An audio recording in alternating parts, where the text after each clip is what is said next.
Thank you so much. Are these the nominees? Yes, sir. See that name right there? Elizabeth Marvel. It's not the name that matters. It's the fact that she's from the great state of Nebraska, which has earned her my support and recommendation to secure her a hearing. That is where I come in. Sitting on the Senate Judiciary Committee, it is our job to gather extensive information on the President's nominees and to evaluate them, and to either recommend them to the full Senate or take no action at all. Well, look at that. Looks like it's time for our meeting. Don't want to be late.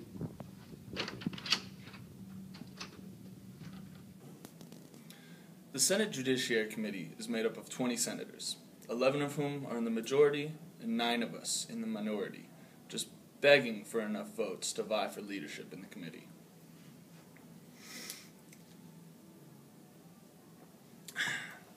Being in the minority may sound like a downer. However, when it comes to politics and the President's nominee for the Supreme Court, there is no higher game. That there is the Solicitor General, Elizabeth Marvel. She is the President's nominee for the Supreme Court. She reeks of liberalism, which she adamantly shares with anyone who will listen to her. Do you believe that the United States Senate, and in particular the Senate Judiciary Committee, has treated you and your nomination in a fair and just manner? Yes, and I would just like to thank you in particular for the respectful and courteous way that you have so graciously chaired my confirmation hearing. Mere formalities. All confirmation hearings start with a little brown nosing. It may look like a wasted tree in the digital age, but this document right here is an essential piece of the puzzle. Inside of it are the nominees' answers to the committee's questionnaire, which contains the nominees' education, employment, honors, awards, bar associations, and any published work or public statements. It is the first piece to the puzzle. Ms. Marvel, can you please explain on how you would rule on same-sex marriage if it were to be decided by the Supreme Court? Secondly, if a state does not allow same-sex marriage, should it honor the full faith and credit and honor the marriage performed in another state?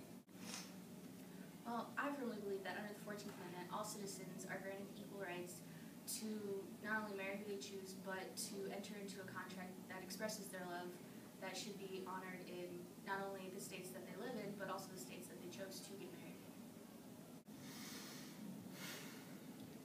in. It is the job of the minority to make sure that the President's nominee does not get softball questions like my good colleague just gave.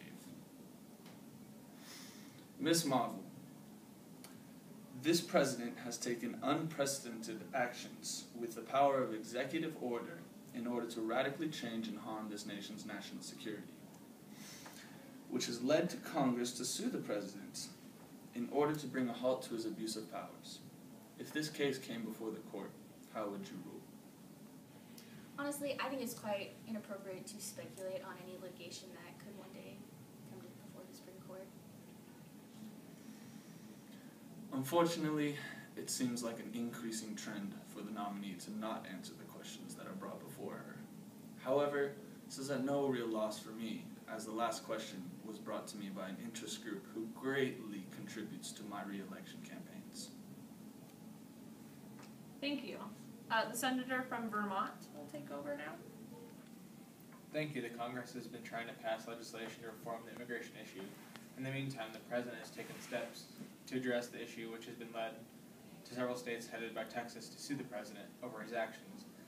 How do you interpret this law? I fully support the legislation that seeks to fix current immigration issues.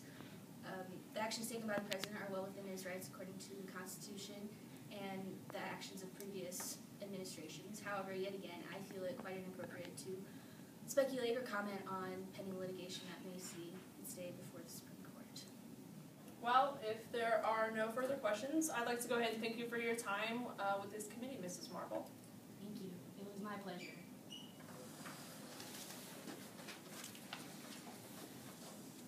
There will be no further action today with Ms. Marvel, as the committee will now meet behind closed doors and discuss whether to advance the nominee to the vote on the full Senate or no recommendation.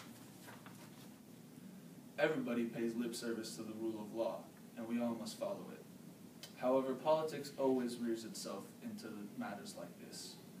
This whole process has become highly politicized, and even with Mrs. Marvel's confirmation or recommendation to the Senate, it is not a done deal, regardless of her qualifications.